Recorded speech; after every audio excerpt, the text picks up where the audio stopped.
Dawn over northern Germany was supposed to be predictable. Radar screens hummed, patrol routes repeated, and every man in every control room believed he understood the limits of the war in the sky. But on one cold morning in early 1944, a junior technician watching a dim green scope noticed something that shouldn't have existed: fast-moving echoes far beyond the range any enemy fighter could possibly reach. He hesitated, checked again, and felt his throat tighten. The war's unwritten rules were about to shatter. For years, the men guarding Germany's northern airspace believed the sky behaved according to rules, old rules, trusted rules, rules that had held since the first American bombers crossed the Channel. Every morning, the Luftwaffe plotted expected bomber corridors, calculated the limits of enemy escorts, and reassured themselves that physics itself stood on their side. Fighters with a single engine simply could not go beyond a certain line on the map. The distances were too great, the fuel loads too small, the return trip too demanding. That assumption shaped everything: where pilots waited on alert, where anti-aircraft guns were concentrated, how long a squadron dared to pursue a target, and most importantly, where German crews felt safe. Even as the war turned against them on the ground, that invisible boundary in the sky gave commanders a fragile sense of control. It was the one constant in a conflict full of improvisation and loss. Yet as winter gave way to early spring in 1944, strange inconsistencies began seeping into the reports drifting up from the front lines. Pilots returning from missions insisted they had briefly glimpsed unfamiliar fighters far deeper into Germany than any thunderbolt or lightning could reasonably appear. Ground observers claimed they saw unfamiliar silhouettes turning above snow-covered fields, too small for twin-engine escorts, too fast to be misidentified, Heinkels or Dorniers. Each time the stories reached headquarters, they were met with the same response: dismissal, misreading altitude, poor visibility, combat nerves. No one wanted to consider the alternative, that the boundary protecting central Germany had been breached. If those sightings were real, it meant that the Germans' most dependable strategic assumption had failed. It meant that the Americans had found a way to rewrite the mathematics of long-range flight, to take the very constraints that defined air combat and bend them into something new. It meant that the Luftwaffe, already strained by fuel shortages and constant attrition, could soon find itself fighting in places it had always considered beyond danger. Still, the reports kept coming. Hanover, Brunswick, the edges of Saxony. Too many to ignore, too scattered to explain, too detailed to dismiss entirely. Experienced pilots, men who had survived years of combat, claimed these intruders fought differently, climbed differently, moved with a confidence that suggested ample fuel rather than razor-thin margins. And though no one could identify the aircraft with certainty, every description hinted at the same unsettling possibility. The Americans were now fielding something unseen, before something whose range was not constrained by familiar logic. Inside German command posts, the conflicting information created tension that no one dared voice aloud. The Luftwaffe's shrinking fighter force was already stretched thin, trying to defend industrial plants, refineries, rail junctions, and cities. The last thing commanders needed was uncertainty about where enemy fighters might appear next. Stability, even imagined stability, was vital. So the leadership clung to the numbers: fuel capacity, consumption curves, climb profiles. Numbers could not lie, even if pilots might. But outside the Reich, far from the radar rooms that insisted nothing had changed, engineers had quietly solved the very problem Germany believed unbreakable. American factories had taken a sleek airframe and paired it with a power plant capable of maintaining strength at altitudes where German engines gasped. They had perfected lightweight auxiliary tanks designed not for longevity but for sacrifice, carrying fuel just long enough to be discarded before a fight. They had merged British engine innovation with American mass production, creating something that no intelligence officer in Berlin had truly anticipated: a fighter that could cross a continent-sized battle space without surrendering. Speed, height, or combat endurance. None of this was known to the German crews, who, on that early spring morning, would look up from their cockpits and see an unfamiliar glimmer descending from the upper altitudes. They had launched believing they were executing a familiar dance intercept attack withdraw before escort fighters reached their limits. Instead, they were about to discover that those limits had vanished. The sky they thought they understood no longer followed their rules. It was already answering to someone else's. For nearly a decade, long before Allied bombers filled the skies and long before the air war turned into a contest of attrition, German airplanners had built their entire defensive system on a principle so simple and so self-evident that it rarely appeared in strategic debates at all. It was assumed, not argued. It was a foundation, not a theory. The principle was this: single-engine fighters could not fly deep into continental airspace while maintaining combat performance. Everyone accepted it: pilots, engineers, command staff, even the Allied analysts who studied German doctrine. The equation seemed eternal. Distance placed a natural limit on how aggressively an enemy could strike, and beyond that limit lay a zone of relative safety. It wasn't perfect safety, no such thing existed in wartime, but it was a buffer powerful enough to shape how the Luftwaffe fought where it stationed its units and how it distributed its increasingly scarce fuel. In the early years of the war, when Germany's fighter force was well-trained, well-supplied and confident, this invisible wall had been more than a theoretical constraint on enemy aircraft. It had been a psychological barrier as well, a comfort that allowed pilots to believe that no matter how chaotic the battles over France or the North Sea became, there were still vast stretches of German sky where enemy fighters simply could not follow. That belief became part of the Luftwaffe's identity, a silent reassurance woven into the daily routines of a force fighting on too many fronts. By 1944, the comfort the wall once provided had become a dependency. The Luftwaffe desperately needed that boundary to hold. The Reich's industrial cities, the refineries that fed the war machine, the rail networks that moved troops and equipment, all of them relied on the assumption that American escort fighters would eventually be forced to turn back. As long as the boundary existed, German pilots knew they could position themselves just beyond it and attack bombers unmolested by their usually powerful escorts. But something strange had begun to happen during the winter months. It began as a trickle of odd sightings, reports that most officers quietly tossed aside.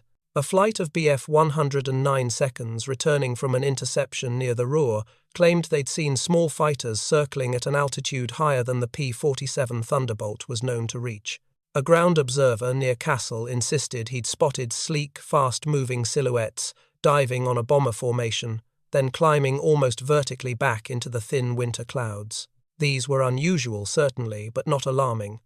Misidentifications were common in the chaos of combat, and if a few Luftwaffe veterans were convinced they'd witnessed something unprecedented, their superiors were equally convinced the men had simply been fatigued or confused by the blinding winter sun.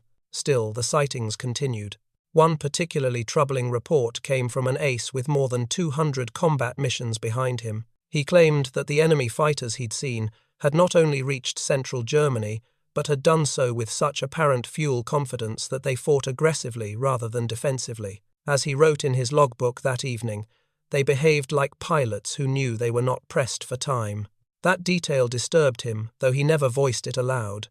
American fighters had always been constrained by time. German pilots had built their tactics around that fact. In briefings, commanders reassured their men that the mathematics were unchanged. Aircraft range was not a matter of opinion. It was measurable, testable, and reliably predictable. The P-47 had its strengths, ruggedness, firepower, dive speed, but even the newest models could not cross half of Germany without risking fuel starvation. The P-38 Lightning could go further, but its engines were temperamental in cold, thin air. And in any case, both designs were still bound by the fundamental limitation of internal fuel capacity. Nothing in Allied hands could carry enough fuel to escort bombers to Berlin and back, so the pilots learned to ignore anything that contradicted this understanding. When reports wandered too far from what the numbers allowed, the reports were dismissed, the pilots gently corrected, and the boundary in the sky remained unchallenged. But the war outside the walls of command had grown far more complicated. German industry, once a marvel of centralized efficiency, now struggled under the weight of round-the-clock bombing campaigns. Synthetic fuel plants, Germany's lifeline, were prime targets, and every month the Luftwaffe received fewer barrels of aviation gasoline. Pilots were rationed flight hours. Technical training programs were shortened. Replacement aircraft arrived with defects that would have been unthinkable earlier in the war. In this environment of scarcity and denial, the idea that the Americans might have developed an entirely new range capability seemed both absurd and terrifying. Absurd because no such leap had appeared in intelligence reports. Terrifying because if the Americans had solved the range problem, then Germany was standing at the edge of a strategic precipice. Yet, while German commanders clung to their old assumptions, a parallel development was unfolding far from Europe's embattled airfields. In the United States, engineers had refined the long-range escort concept with a precision that would have shocked Berlin had the details been known. Their breakthrough had not come from a single stroke of genius, but from a series of practical solutions built on each other.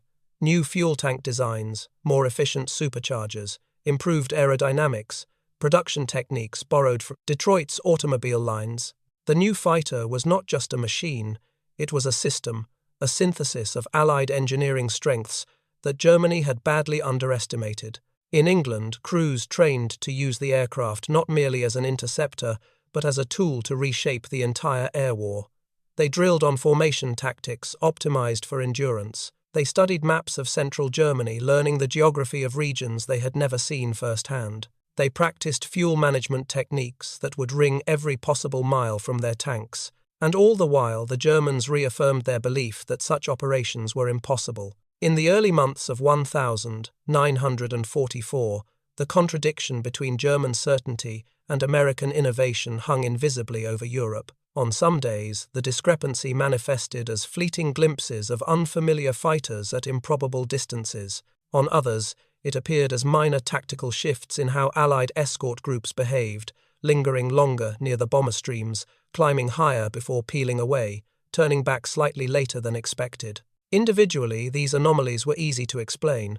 Together, they formed a pattern the Luftwaffe was not yet ready to see. By February, the tension between reality and assumption had grown into a quiet unease across many German units. Pilots who had once joked about the timidity of American escorts now found themselves unsure whether to trust their instincts. The boundary they had relied upon for so long remained etched on their maps, yet the skies above those maps felt subtly altered as if something long distant was drawing nearer. Fuel shortages, mounting losses, and increasingly chaotic deployments only sharpened the sense that the Luftwaffe's once dominant air defense system was beginning to fracture. A force that had prided itself on initiative and tactical brilliance was now forced into defensive patterns, reacting to Allied decisions rather than shaping the air war itself. Still, despite everything, the illusion of safety persisted. It persisted because commanders needed it to. It persisted because pilots depended on it. It persisted because accepting the alternative meant confronting a future in which Germany no longer controlled its own sky. And then, almost without warning, the reports changed in tone. They were no longer vague sightings or confused impressions. They were precise, multiple, corroborated. Crews flying near Brunswick claimed they had been bounced by enemy fighters at altitudes where no American design should have had the power to maneuver.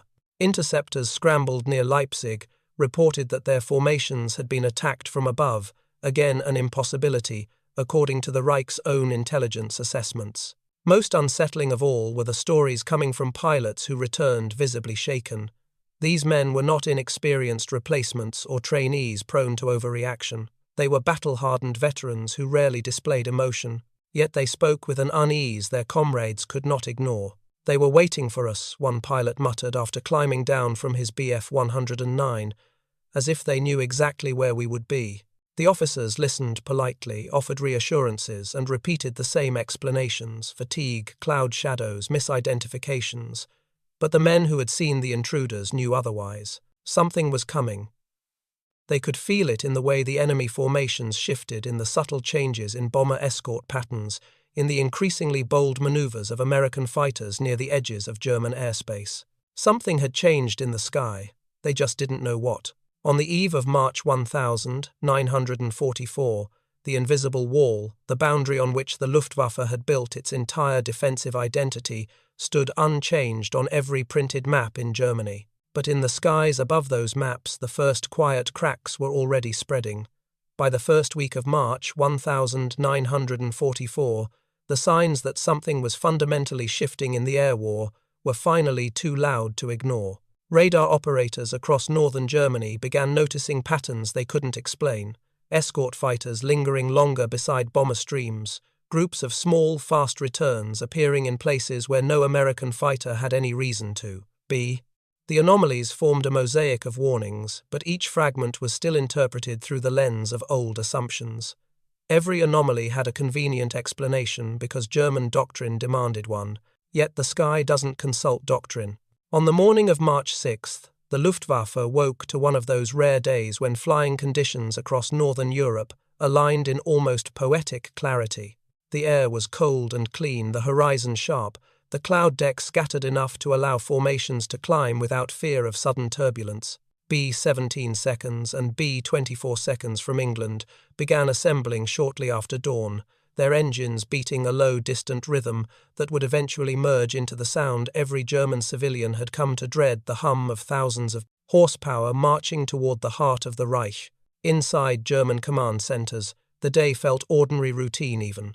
The Americans had approached Berlin before, only to turn away at the last moment towards secondary industrial targets. Commanders had come to assume such feints were part of the rhythm of the campaign. The bomber streams would come close, provoke a response, and then bank away once the escorts reached the edge of their endurance.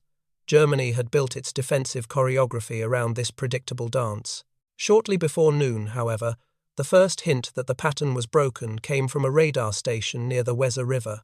The radar officer, a man with years of experience tracking Allied movements, leaned closer to his scope as he observed the bomber stream climbing through 2,000 feet. Behind the bombers appeared the expected halo of escorts, larger, slower radar signatures typical of the heavy American fighters Germany knew well. But then he noticed something unexpected, a secondary cluster of smaller, sharper echoes positioned not behind the bombers, but far above them, slightly offset from the stream. He assumed it was radar interference, a harmless anomaly. He recalibrated the instrument, adjusted the gain, wiped the surface of the screen with the sleeve of his uniform. The shapes remained. Fast, tight, intentional. He hesitated before reporting it, unsure whether he would be believed. But he transmitted the data, his voice steady despite an unsettled feeling building in his gut. The response from headquarters was almost instantaneous. Likely misreadings. Continue observation. He complied, but he also watched the blips climb higher. They moved like fighters, unconcerned with fuel or distance, like predators selecting vantage points rather than retreat paths. He had no way of knowing that at that exact moment, American escort pilots cruising higher than usual were making small adjustments to conserve energy for a fight they had been anticipating for weeks. Their briefings that morning had been historic in tone. Commanders spoke calmly, but the weight of their words hung over every pilot. This is the first full escort to the capital. They knew the implications. They understood that if they succeeded, if they reached the heart of Germany with range to spare, the entire nature of the air war would change. Meanwhile, German fighter groups scrambled to intercept the bomber stream. Squadrons across central Germany lifted into the cold midday sky, convinced they understood the mission reached the bombers before the escorts peeled away. That had always been the key timing. German pilots counted on the Americans being forced to break off, creating a window of opportunity for attack. But the window was gone. They just didn't know it yet. One squadron, climbing out from a field near Brandenburg, formed up in disciplined lines as the sun flashed across the wings of their Messerschmitts. These pilots were veterans, men who had survived years of combat in France, Russia, and the North Sea. They trusted their instincts, their engines, and their understanding of the sky. When their flight leader radioed that the escorts should be turning back soon, they nodded silently inside their freezing cockpits. They took comfort in the familiar. The first crack in that comfort appeared minutes later. As they leveled off at altitude, preparing to dive on what they believed was the unescorted flank of the bomber formation, the lead pilot noticed a shimmer high above the contrails, an almost imperceptible gleam. At first he thought it was sunlight reflecting off the bomber stream. Then, as he adjusted his angle, he saw them clearly, tiny silver-winged shapes, descending at a controlled angle, not diving, not rushing, merely gliding downward with deliberate predatory ease. For a moment he felt genuine confusion. Twin-engine escorts, he wondered. But the silhouettes were wrong. Too slim, too fast, too self-assured. He radioed the sighting. The squadron responded with skepticism. Escorts at that altitude were impossible. No American fighter had that kind of reach. But the tone of his voice, tight-clipped, unmistakable, sent a subtle ripple of concern through the formation. As they closed the distance, the truth became undeniable. The shapes above them weren't illusions, they weren't radar ghosts or misidentified bombers. They were fighters, small single-engine fighters, and they were not turning back. The German pilots had one terrible moment of clarity. We're not alone up here. What followed wasn't a chaotic dogfight, but a controlled downward sweep. American fighters positioning themselves above and behind each German formation, using altitude as a weapon. The Luftwaffe had trained for many contingencies, but not this one. Their entire attack plan timing angle vector depended on the Americans running out of fuel at this stage of the mission. But the Americans had done something the Germans had never imagined. They had arrived over the outskirts of Berlin with fuel in reserve. When the first American fighters dropped their auxiliary tanks, the metallic cylinders tumbling toward the patchwork fields below, German pilots understood the symbolic meaning even before the shooting began. Those tanks were declarations. We are not at the edge of our range. We are at the beginning of our fight. The engagement unfolded with brutal efficiency. American pilots dove with energy to spare, using the higher altitude to dictate every exchange. German formations positioned for an attack on the bombers were suddenly forced into defensive maneuvers. Those who tried to climb found American fighters already waiting. Those who dove to escape found themselves pursued. Those who attempted to regroup realized that their squadron cohesion, the hallmark of Luftwaffe discipline, was being cut apart before it could form. To the Germans, the psychological impact was immediate. For years, they had believed the Americans could escort bombers only so far, fight only for moments, and then retreat. But now, the escorts behaved as if distance meant nothing. One German ace who had survived more than 3 years of combat later described the moment with a mix of disbelief and bitterness. We knew we were outnumbered at times. We knew the Americans were producing fighters faster than we could destroy them. But nothing prepared us for the idea that they could be everywhere. Everywhere. That was the word pilots repeated in their debriefings. Everywhere, at high altitude, low altitude above the bombers, behind the interceptors, in places where no fighter had any logical right to be. For the American pilots, the experience was equally surreal, but in a profoundly different way. They had been trained meticulously for this moment, trained to manage fuel like mathematicians, to climb in stages, to hold formation, even when weather or turbulence threatened to scatter them. But nothing in training could replicate the feeling of cresting above German airspace and seeing the Reich's capital in the far distance, its sprawl stretching beneath the haze. They knew what it meant for the war. They knew what it meant for every bomber crew depending on them. And they knew what it meant for the Luftwaffe. One pilot later recalled, "There was a sense that we had stepped through a doorway the enemy didn't know existed." That doorway was range, the invisible dimension of air combat that Germany thought it understood completely. The Americans had not merely increased range, they had weaponized it. Range became a tool, a strategic lever, a psychological dagger. The German formations that day fought with courage, but courage could not compensate for surprise inferior altitude and aircraft that were increasingly maintenance-challenged due to shortages of parts and skilled mechanics. Many German engines coughed under rapid climbs, some guns jammed after short bursts. Others struggled with handling characteristics at high altitude due to a lack of proper tuning. As American fighters pressed their advantage, German tactics began to crumble. The methodical, disciplined attacks of the early war gave way to frantic attempts to break contact. Radio channels filled with desperate calls for assistance or warnings that escorts were still present. The bomber stream, which had once been the inevitable destination of any German intercept mission, suddenly seemed unreachable, not because of flak or defensive fire, but because the space between the German fighters and their targets was filled with an enemy no one expected. By late afternoon, the reality had set in across the Luftwaffe's defensive network. Their assumption of sanctuary, the belief that central Germany lay beyond the reach of escort fighters, had disintegrated. Command centers hurriedly adjusted, their maps erased, established timing sequences, recalculated fuel estimates. But numbers on a chalkboard could not repair the collapse in confidence. Pilots returning to base brought stories that circulated through squadrons like whispered omens. Some spoke quietly stunned. Others were angry, convinced they had been misled by leaders who clung to outdated intelligence.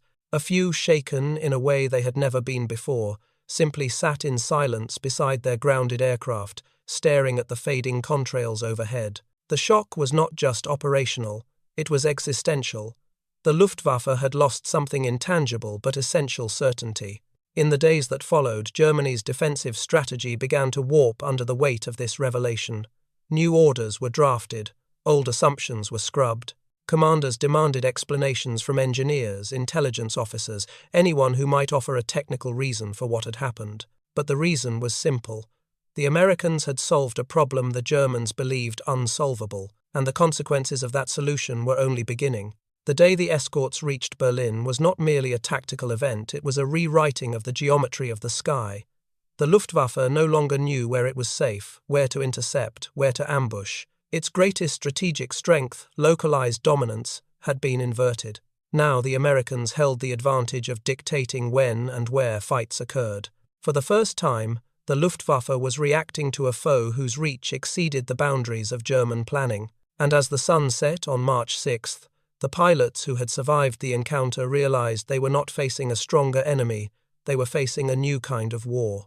The winter of 1944 had left deep marks across Germany, physical, emotional, and invisible. But none were as profound as those carved inside the men of the Luftwaffe, men who once carried themselves with the fierce certainty of hunters. They had lived through years in which the sky felt like their rightful domain. They believed in their aircraft, their training, their commanders, and above all in the idea that the Reich's heartland lay beyond reach. It was an unspoken pact. They defended the frontiers so that the interior remained untouched.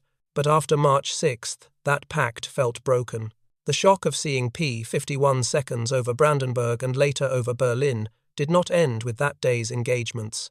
It lingered, settling into the halls of command posts, into the cold barracks, into the uneasy, quiet shared between pilots who had survived too much and understood too well what the sky now meant. The biographical tragedy of Luftwaffe pilots was not that they lacked courage, it was that they had been raised to believe courage alone would save them. In the weeks that followed, the first escort to the capital diaries from German pilots began to shift in tone. Entries that once brimmed with technical analysis, climb rates, turn, radii, fuel mix notes slowly filled with doubts, questions and fears that had no place in official reports. They wrote to wives they no longer expected to see again, to mothers who believed their sons were still invincible, to comrades who were already gone. One such pilot, Oberleutnant Rolf Brenner, had earned 7 victories on the Eastern Front, where survival felt like a reward for discipline. He was known for his calm and his split-second judgment, the kind of aviator others instinctively followed. But in late March, a ground technician noticed Brenner sitting beside his aircraft long after a mission, his parachute still strapped on his gloves, resting loosely in his hands. The technician asked whether something was wrong with the engine. Brenner shook his head. "No, the engine is fine. It's me who needs adjusting." When pressed gently, he added, "We climbed today, high, higher than we should have, and when we reached the edge of thin air they were already there, waiting, not attacking, watching, like they knew our next move before we made it." He paused, looking up at the vapor trails dissolving in the evening light. "It's the waiting that frightens me." He never returned from his next mission. The human unraveling of the Luftwaffe did not happen in a single catastrophic moment. It happened through thousands of small, quiet recognitions. The pilots recognized changes in body language, in how they walked to their aircraft, in how they wrote their letters home.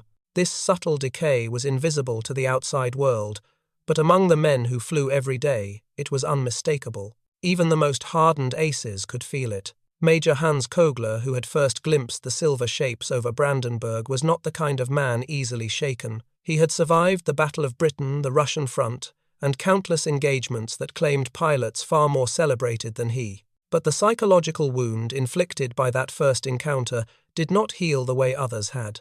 It reopened every time he climbed into his cockpit and saw the white canvas of sky stretching endlessly before him.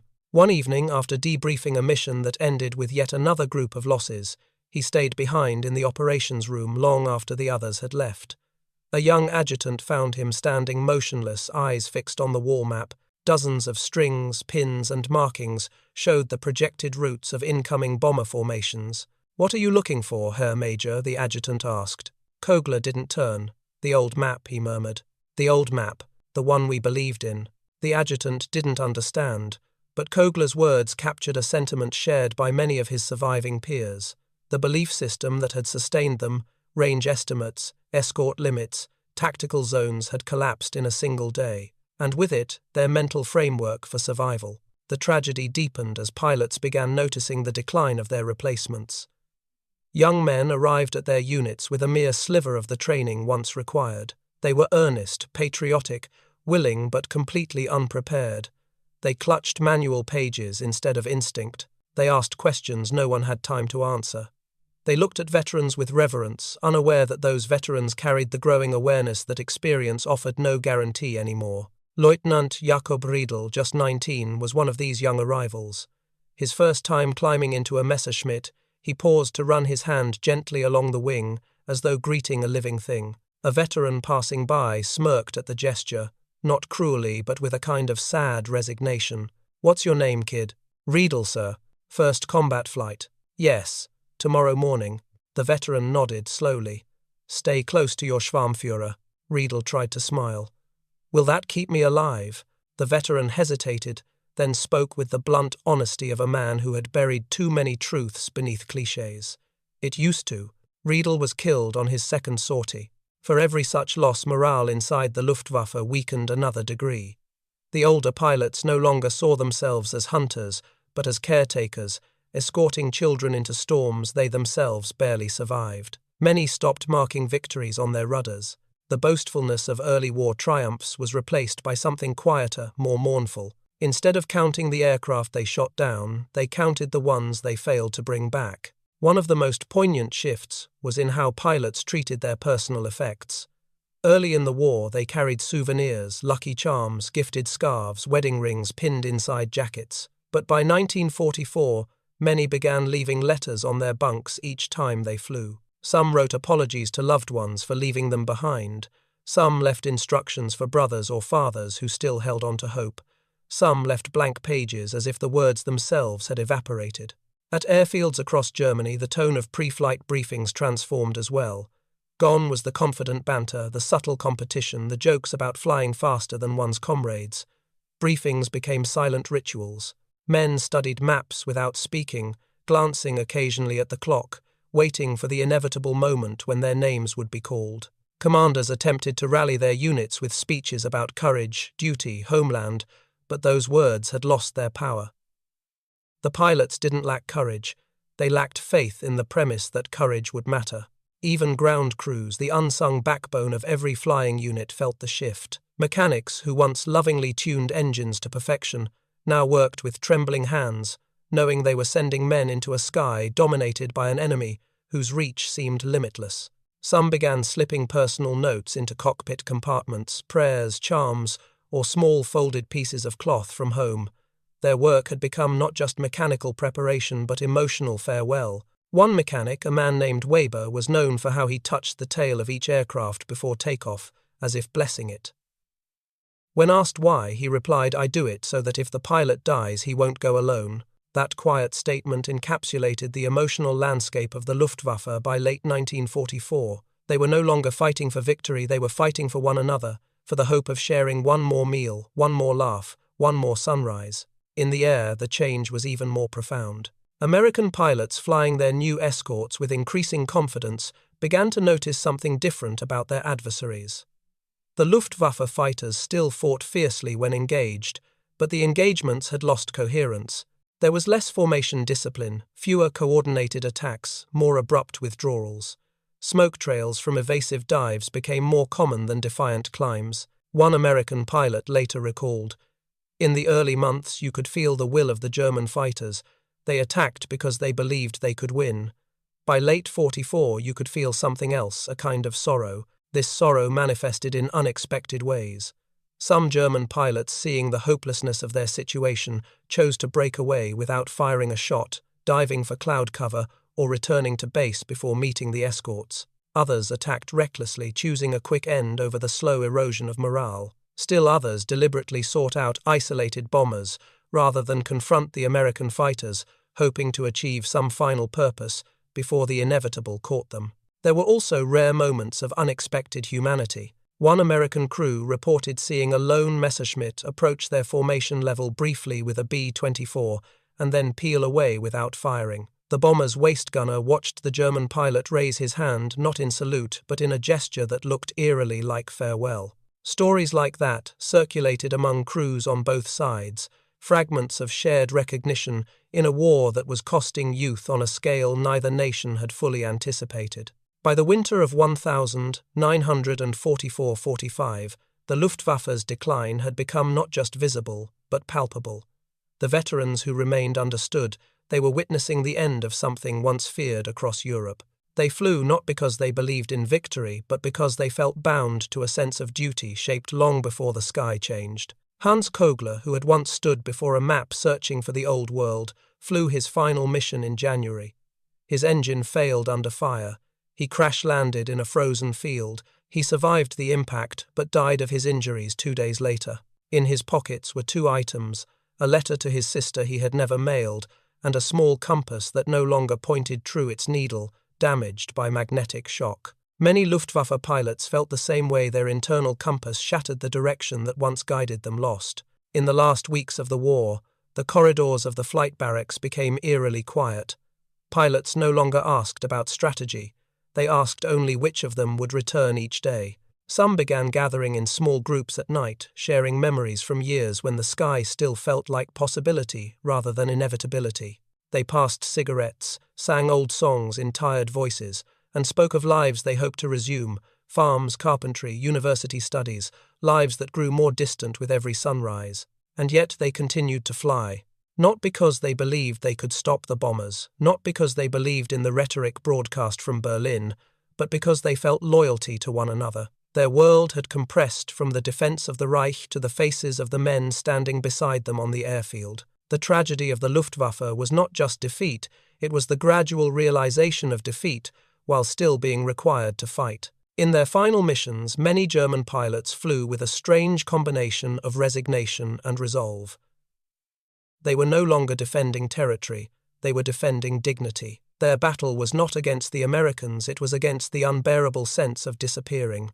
For pilots who once ruled the air, there was no pain more profound. As the last months ticked by, the Luftwaffe ceased to exist as the force it had once been. Aircraft sat idle for lack of fuel. Hangars echoed with absence. Squadrons once numbering dozens dwindled to a handful of survivors who strapped into their cockpits knowing they might be the last to ever lift from that strip of earth. They flew anyway. Because in their hearts, even as fear replaced certainty, there flickered a final truth: they had been shaped by the sky, and they would meet their fate in it. Not as symbols of a collapsing regime, but as young men swept into a storm far larger than themselves, men who faced the impossible with the only thing they still possessed: each other. By early 1945, the airfields of central Germany had taken on an atmosphere that bordered on unreal. Snow lay thin and uneven across broken concrete, wind hissed through cracked hangars, and aircraft that once gleamed with confidence now sat half-buried beneath frost, their panels removed to cannibalize parts for the few machines still capable of flight. What remained of the Luftwaffe was no longer a force, it was a memory clinging to ritual. Pilots who had once bounded across the tarmac with youthful energy now walked slowly, their steps carrying the weight of months of attrition. Some were only 22 or 23, yet they moved like men twice their age. Others, the veterans who had survived the entire arc of the war, carried an even heavier burden. They had watched their squadrons vanish, their traditions evaporate, and their skies taken from them. And yet each morning someone still sounded the call for briefing. Even as engines died, even as fuel tanks ran dry, even as the front collapsed, the Luftwaffe attempted to maintain the illusion of structure. Schedules continued. Charts were updated. Orders were issued. Beneath this veneer, however, the truth pulsed like a dull, persistent ache. The war in the air was over, and they were fighting ghosts. The Americans, meanwhile, flew daily with a confidence that had become almost serene. P-51 Mustangs carved white arcs high above the countryside, their pilots looking down upon a nation struggling through winter with a kind of somber detachment. For many Americans, the missions no longer felt like warfare, they felt like escort duty for inevitability. But if the Americans felt the end approaching, the Germans lived its slow unfolding. In the first weeks of February, intelligence officers attempted to brief pilots on new tactics: steeper climb angles, coordinated ambushes, hit-and-run strikes designed to exploit cloud layers.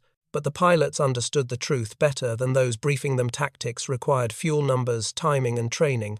They had none. What they had were shrinking reserves, fraying nerves, and the gnawing knowledge that the sky was no longer a battlefield, it was a threshold. One morning, at a small airfield carved into a forest, clearing the sounds of boots crunching across frozen earth, accompanied a group of pilots gathering near a lone aircraft that had just returned from a rare sortie. The engine still ticked with cooling metal.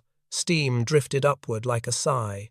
The pilot climbed out, peeled off his oxygen mask, and stood silently while the mechanics swarmed the aircraft. Only after several long seconds did he speak. They were above me before I even reached altitude. No one asked who they were. The answer was already carved into every man's heart. The pilot continued, I didn't see them approach, didn't see them leave. They appeared like shadows, then vanished. He paused, staring at the ground. It's not a fight anymore. It's observation. One of the mechanics, his hands blackened by oil and exhaustion, whispered, Maybe they pity us. The pilot didn't smile. Pity was the only reason I'm still alive. These exchanges captured the essence of the Luftwaffe's final months, not rage, not defiance, but a slow, devastating resignation. And with resignation came something even harder to face: reflection. Veteran pilots began to revisit the early years of the war in their minds, not as triumphs, but as distant memories from another lifetime. They remembered the thrill of climbing through clear morning air over France, the rush of combat over the Channel, the camaraderie of men who believed they were shaping history. But each memory carried a sting, now a reminder of how far they had fallen. For some, regret took the place of fear. Regret for believing leaders who promised impossible victories. Regret for fighting in a war whose purpose had become impossibly blurred. Regret for the young men, so many young men who had vanished into clouds and smoke without ever tasting adulthood. One veteran, Oberstleutnant Weiss, had flown since the war's earliest days. Known for his stoic demeanor, he rarely shared more than necessary. But in March 1945, during a quiet moment in the mess hall, he surprised his comrades by speaking of a recurring dream. I see myself climbing, he said softly, higher than I've ever climbed.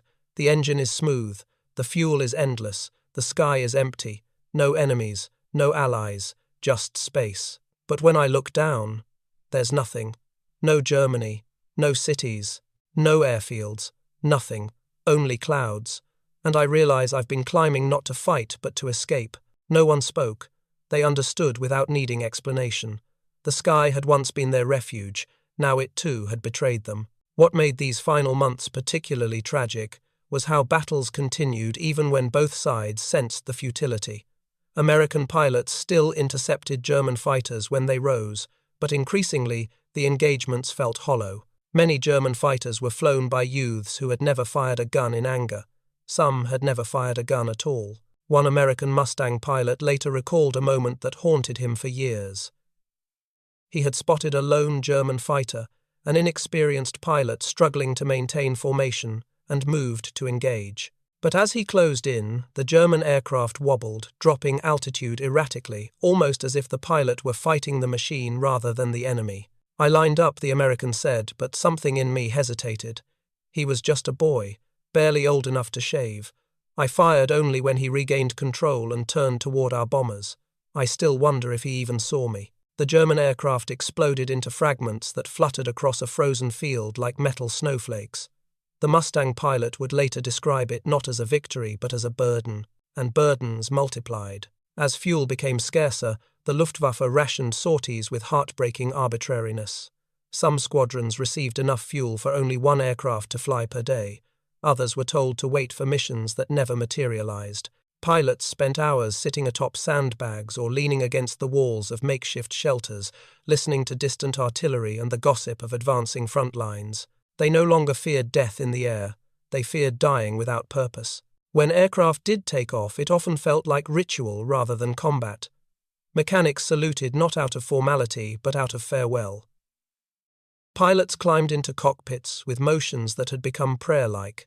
Engines sputtered to life with reluctant roars, as if protesting their own awakening. And when the aircraft lifted from the runway, the men on the ground watched until they became distant specks, each hoping the speck wouldn't vanish into smoke. Many did. In mid-March, a group of pilots gathered inside an unheated shack to escape the biting wind. Snow leaked through a cracked window, carried by gusts that rattled the wooden walls. The men shared a dented metal pot filled with thin soup, their breath floating in pale clouds. "Do you remember when we used to argue about which aircraft was best?" one of them asked. Another laughed, a brittle, humorless sound. "Now I'd settle for one with working brakes." They chuckled softly, but beneath the laughter lay sorrow. They weren't reminiscing about aircraft, they were mourning their lost selves. The disintegration of the Luftwaffe revealed itself not in dramatic collapses, but in small, heartbreaking details. Pilots began flying with personal photographs tucked beneath their instruments. Some left boots beside their beds as if expecting to return that night. Others developed rituals to steady their nerves, a tap on the canopy, a whispered phrase, a moment of stillness before starting the engine. In quieter moments, the pilots confessed truths they had once buried. "I'm afraid of failing my men. I'm afraid of dying without meaning. I'm afraid the sky no longer knows me." One young pilot, Franz Keller, wrote in his journal, "I don't fear the Americans, I fear becoming invisible." He vanished on a mission 2 weeks later. His aircraft was never found. As April approached, American escort missions became almost routine. Mustang pilots reported entire German sectors where no fighters rose to challenge them. They flew over abandoned airfields, skeletal hangars and runways cracked by retreating frost. It was as if the once mighty Luftwaffe had dissolved into the earth itself. Yet even in these final days, sparks of the old spirit flickered. On April 5th, a tiny group of German fighters, 4 aircraft, held together with improvised parts, took off to intercept a bomber formation. They knew they were hopelessly outnumbered. They knew their engines could fail at any moment. They knew Mustang escorts prowled above them like patient hawks, but they rose anyway. One of the pilots, a veteran named Adler, radioed his section as they climbed through thin cloud cover. "Men," he said, "today we fly not to win, but to remember who we were." They reached the bombers, made a single, coordinated pass, and all 4 were shot down. American crews later reported that the attack was beautiful, deliberate, disciplined, almost ceremonial. In their final moments, they had reclaimed the dignity the war had stolen from them. As May approached, the Luftwaffe ceased to be a fighting force altogether. Airfields were abandoned. Aircraft were burned, buried, or simply left to rust. Pilots who survived found themselves surrendering to forces they had once mocked as inexperienced. Some were relieved. Others were haunted by the thought that they had survived only to face a world in which their identity no longer existed. One pilot captured by American troops asked a Mustang pilot a question that embodied the bewildering shift from enemies to fellow survivors. "When you first appeared over Berlin," he asked, "what did you feel?" The American thought for a moment. "Relief," he said quietly, "that we could finally finish the job and go home." The German nodded slowly. "We felt something too. Not fear, not anger, just the truth arriving." The Mustang pilot never forgot those words. By the war's end, the sky over Germany had grown eerily quiet. No engines, no contrails, no distant thunder of formations. The silence felt unnatural, like the breath held between exhaustion and rebirth. For the men who once fought for dominance of that sky, the silence carried memories too heavy to name. But in that silence was also possibility. Some Luftwaffe pilots later helped rebuild aviation in a new Germany, one no longer driven by war. Some became instructors determined to teach a generation how to fly without teaching them how to fight. Some walked away from aircraft, forever unable to bear the weight of the past. What united them was not defeat but transformation. They had learned through loss, shock, and quiet grief that the sky was not a kingdom to be owned, but a shared space fragile enough to collapse under ambition. The P-51 Mustang had been the instrument of the Luftwaffe's undoing, but also the mirror reflecting the truth.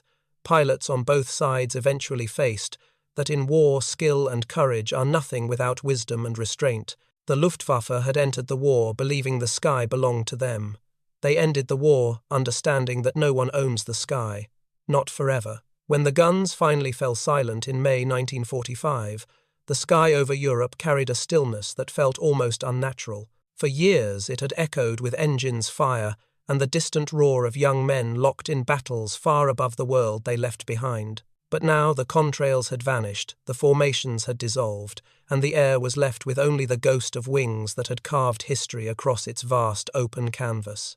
For the surviving pilots, American and German alike, the silence was not merely the end of conflict, it was the beginning of understanding.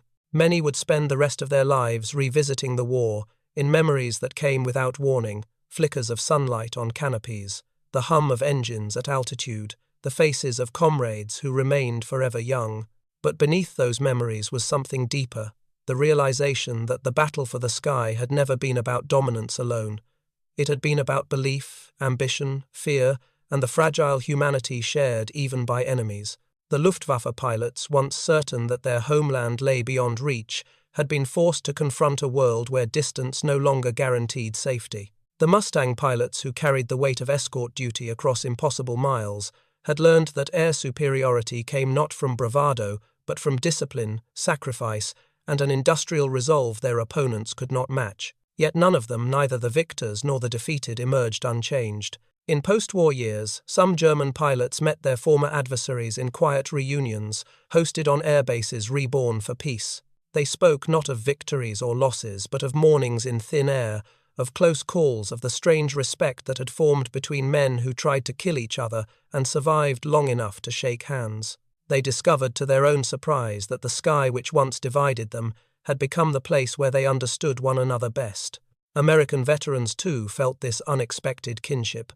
They admired the skill of the men they had fought, respected their courage, and mourned their tragedy. For many, the enemy had never been the pilot in the opposing cockpit, it had been the war itself, a force that consumed youth talent and potential with indiscriminate cruelty. Today, the P-51 Mustang and the Messerschmitt 109 sit in museums or fly only at air shows, their engines no longer instruments of fear, but echoes of a time that shaped the world. They are reminders not just of technological triumph or tactical evolution, but of human stories, stories of bravery, loss, resilience, and the enduring capacity for reconciliation. The sky remembers those stories. And though the pilots who once fought for it have grown old or passed on, the truth remains. No empire can claim the heavens, no regime can bend the horizon to its will, and no war, however vast, can extinguish the humanity of the men who fly within its storms. In the end, the sky belongs not to those who conquer it, but to those who learn from it.